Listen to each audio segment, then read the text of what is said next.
Bet Malu Pamilyas Productions.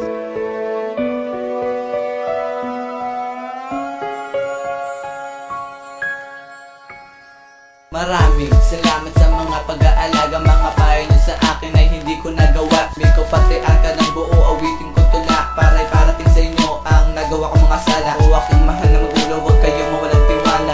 Kung sa magbabago at ako na ang bahala. Kung malalay na sa akin sa mga bawat kong takda, nasira ang pangako sa bawat pagpaparaya. At hindi malilimutan ng ating pinagsamahan, kapigisig ang pamilya na hindi matumbasan. Marami pong salamat, buhay ko'y bigyan larawan. Pag ako'y pinagalitan at ako ay may katwiran sa mga maling gawain na hindi ko na malaya. Sorry po ang matina at ako'y pasensyahan. Mahal po aking magulang, tayo ay magsimula at tayo ay magmahalan na hindi kayo tumbasan. Ang awiting ito sa inyo inaalay, kayo ang dahilan kung bakit ako nabubuhay. Salamat sa pagmamahal nyo na dapat natunan. Mahal namin kayo magpakailanman. Nandito kayo para gabayan ako na hindi na magbabago ang tingin ko sa inyo. Sapagkat kayo lang ang magulang na tapat at ako lang ang anak na pangarap nyo sa lahat. Sorry po sa lahat ng aking kagagawan, di na mauulit pa, yun lang aking paraan na lumaban sa pagsubok na aking ginagalawan. Mahal ko po kayo, yun ang laging tandaan. Tandaan nyo po, kayo lang ang magulang ng tahanan. Sana wag kayo mawala.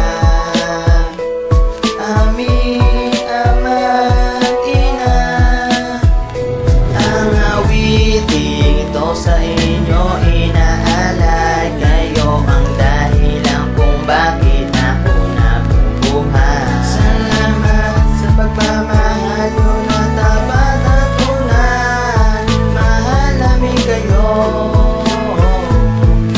magpakailanman. Ito na ang panghuli at sasabihin sa inyo na mahal ko po kayo at tayo ng totoo. Ang bawat pagkakamali ko ay ginawa nyo tama, inilagaan at pinalaki hanggang sa nagbinata. Sa salamat, kahit tagal ko lang gusto sabihin, ang puso kong ito ang gumawa nitong awitin para sa inyo. Sa pagmamahal nyo na tunay, kayo ang dahilan kung bakit ako nabubuhay at lumaban sa pagsubok na dumarating. Ang makasama ko kayo, yun ang tanging kong hiling. At pinapangarap ko na kayo pa ay magtagal para magsama pa tayo na matagal. At masaya pagmamahal sa'yo, malabo na maglaho, kasi ikaw ang dahilan kaya ako'y nagbabago. Ang pasasalamat sa iyo, walang katapusan. Ginawa ko tong awitan at ikaw ang nilalaman. Ang awiting ito sa inyo inaalay, kayo ang dahilan kung bakit ako nabubuhay. Salamat sa pagmamahal nyo